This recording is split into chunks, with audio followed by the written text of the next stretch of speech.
The Elizabethan religious settlement, which was made during the reign of Elizabeth I, was a response to the religious divisions in England during the reigns of Henry VIII, Edward VI and Mary I.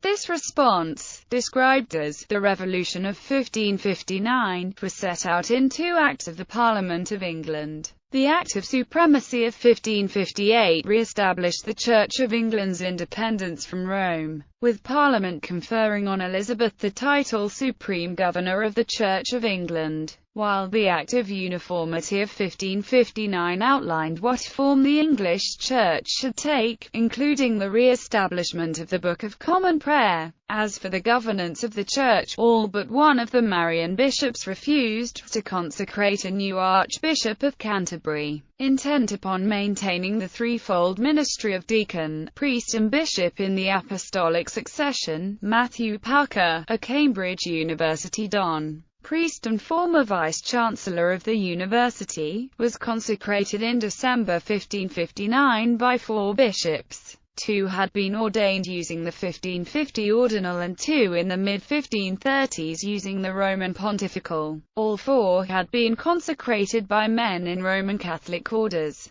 The Church might be reformed in theology, but there would be no break with the ancient institutional Church in governance. When Mary died in 1558, Elizabeth succeeded to the throne. One of the most important concerns during Elizabeth's early reign was the question of which form the state religion would take. Communion with the Roman Catholic Church had been reinstated under Mary using the instrument of royal supremacy. Elizabeth relied primarily on her chief advisers, Sir William Cecil, as her Secretary of State, and Sir Nicholas Bacon, as Lord Keeper of the Great Seal, for direction on the matter. Many historians believe that William Cecil himself wrote the church settlement because it was simply the 1551 to 1552 version watered down. Parliament was summoned in 1559 to consider a Reformation bill and to recreate an independent Church of England.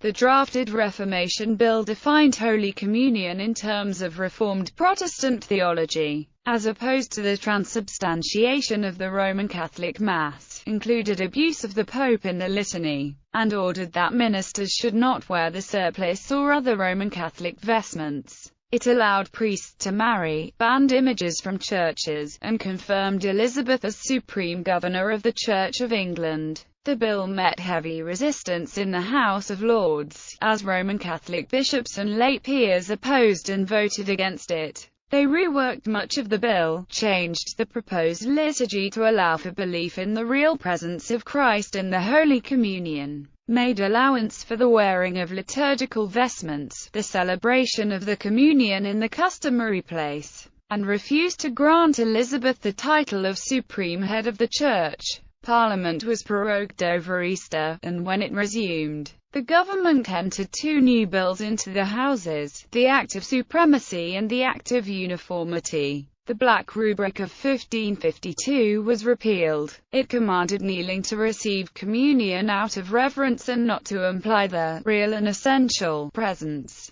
Henceforth kneeling was customary and real presence implied without defining it with a doctrine such as transubstantiation. In 1662 the rubric was restored, but the words were changed to corporal, to exclude the meaning that Christ was present in his natural flesh and blood. The papal bull Regnans in Excelsis, issued on 25 February 1570 by Pope Pius V, declared Elizabeth, the pretended Queen of England and the servant of crime, to be a heretic, released all of her subjects from any allegiance to her, and excommunicated any who obeyed her orders. The bull, written in Latin, is named from its incipit, the first 3 words of its text, which mean, ruling from on high. Among the Queen's alleged offences, it lists that she has removed the Royal Council, composed of the nobility of England, and has filled it with obscure men, being heretics. Act of Supremacy. Under Elizabeth, factionalism in the council and conflicts at court greatly diminished. The Act of Supremacy 1558 revived 10 acts of Henry VIII that Mary had repealed and confirmed Elizabeth as Supreme Governor of the Church of England, and passed without difficulty. Use of the term Supreme Governor instead of Supreme Head pacified many who were concerned about a female leader of the Church. Elizabeth's changes were more wholesale than those of her half-brother, Edward VI. All but one of the bishops lost their posts, and 100 fellows of Oxford colleges were deprived. Many dignitaries resigned rather than take the oath, and the bishops who were removed from the ecclesiastical bench were replaced by appointees who agreed to the reforms. On the question of images, Elizabeth's initial reaction was to allow crucifixes and candlesticks and the restoration of roods. But some of the new bishops whom she had elevated protested. In 1560, Edmund Grindal, one of the Marian exiles now made Bishop of London, was allowed to enforce the demolition of rood lofts in London, and in 1561 the Queen herself ordered the demolition of all lofts, although she sometimes displayed a cross and candlesticks in her own chapel. Thereafter, the determination to prevent any further restoration of popery was evidenced by the more thoroughgoing destruction of roods, vestments, stone altars, domes, statues and other ornaments. The Queen also appointed a new Privy Council, removing many Roman Catholic councillors by doing so. Amidst all the politics and danger, it is not so easy to pass out what she wanted initially: an unmarried clergy, the real presence of Christ in the Eucharist without a theory of definition, mass vestments, a holy table against the wall with candlesticks, a fair linen and candlesticks. The prayer book communion would not be a mass, but at least it would look like a mass. Hate, Ibid. p. 241. Except for the real presence she didn't succeed. Act of Uniformity. The Act of Uniformity 1558, which demanded the population to attend Sunday service in the parishes of the Church of England, at which a new version of the Book of Common Prayer was to be used, passed by only 3 votes.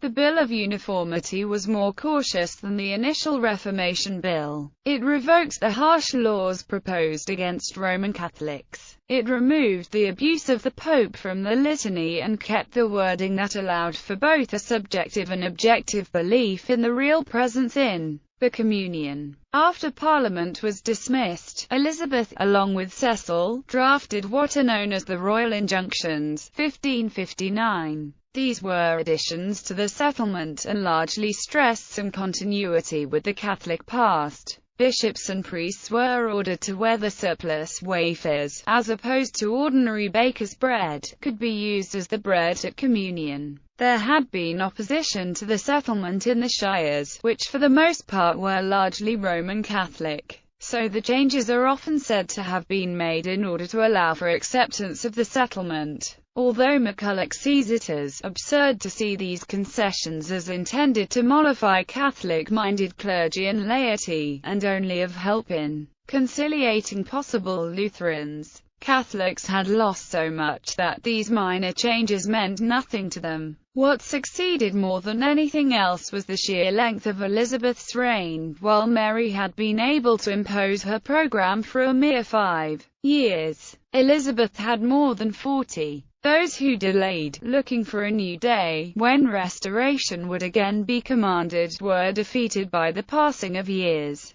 Legacy. The settlement is often seen as a terminal point of the English Reformation and in the long run the foundation of it, via media, and the concept of Anglicanism, central to which was the refusal to adopt any one theology as official, as this would lead to over-defining. The baseline was conformity to the teachings of the Church Fathers and Catholic bishops as stated in the Injunctions of 1571, i.e., the first 5 centuries of the Church.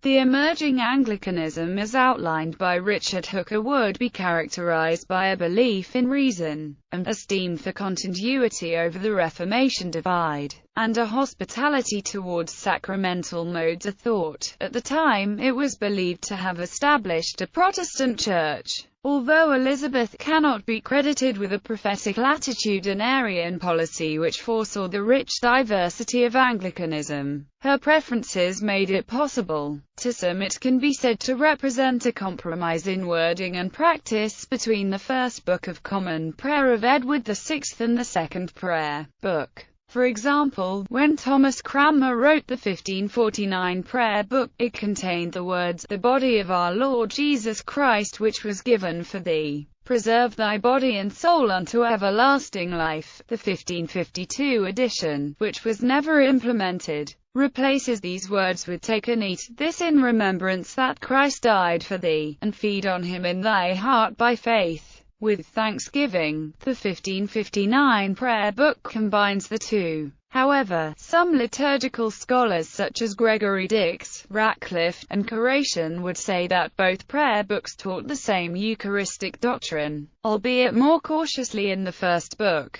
The Act which authorized the second book spoke of it as explaining and making fully perfect the first book. Finally, the 1559 book, published under Matthew Parker during the reign of Elizabeth, includes both phrases. J.E. Neal's Puritan Choir thesis claimed that a small block of radical Protestant representatives struggled for a more aggressive reform, and had a major influence on Elizabethan politics. This theory has been challenged, however, by Christopher Hay and others. The prevailing view amongst historians today is that Elizabeth was compelled to accept a more Catholic settlement than she wanted by the Lords, rather than having Puritan reforms forced on her by Marian exiles. By the time of Elizabeth's death, there had emerged a new party, perfectly hostile to Puritans, but not adherent to Rome. The Anglicans, as they came to be called later in the century, preferred the Revised Book of Common Prayer of 1559, from which had been removed some of the matters offensive to Catholics.